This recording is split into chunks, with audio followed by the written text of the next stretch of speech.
The Chateau de La Londe, just a few miles north of Caen. It's difficult to imagine that in 1944 this could be described as the bloodiest square mile in Normandy. Here, in just a few hours, the 1st Battalion, the Suffolk Regiment, suffered 161 killed, wounded or missing. It was the Suffolk sacrifice, their heroism, their utter determination, which succeeded in taking the chateau, where 3 previous attacks had failed.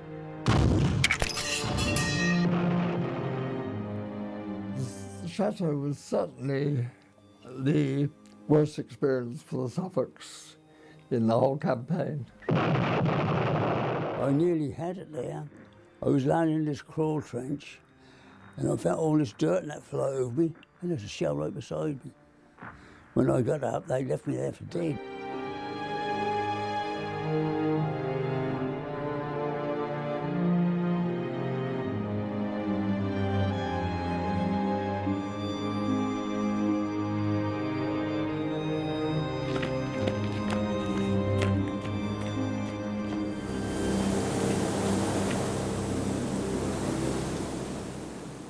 By late June 1944, British, Canadian and American forces had established a bridgehead on the Normandy D-Day landing beaches. Now their challenge was to break out from that base, push the forces of the Wehrmacht back into France, and then to Germany. A top-secret operational order with access restricted to an elite list of senior military planners, including Prime Minister Winston Churchill and the King, was accompanied by map overlays. The planners recognized that the city of Caen, 9 miles inland, was going to be a key military objective. Here was the great crossroads, the terminus of the railway to the south, the place where the River Orne met the Caen Canal, and the conduit through which German reinforcements, of necessity, would come. Between the beaches and the city lay the fortified chateau. The 18th century estate was part of a network of mutually supporting strongpoints defending the approaches to Caen. Montgomery, commanding the Allied forces, was as determined to take Caen as Rommel, his opposite number, was to hold it. There was all to play for. The Allies might yet be pushed back into the Channel. It was a very nervous time. We were only a few miles inland, 2 or 3 miles, 3 or 4 miles, and the chances that we could be driven back into the sea, it was not a pleasant thought.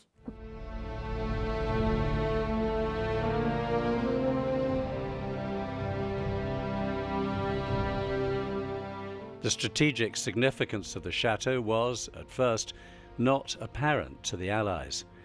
Initial intelligence suggested that it was held by a weak Panzer Grenadier regiment, anxious to be relieved. On the 27th of June 1944, Brigadier Cass, 8th Brigade Commander, ordered an attack by the South Lancashire Regiment, supported by divisional artillery and the crocodile flame-throwing tanks of the Staffordshire Yeomanry.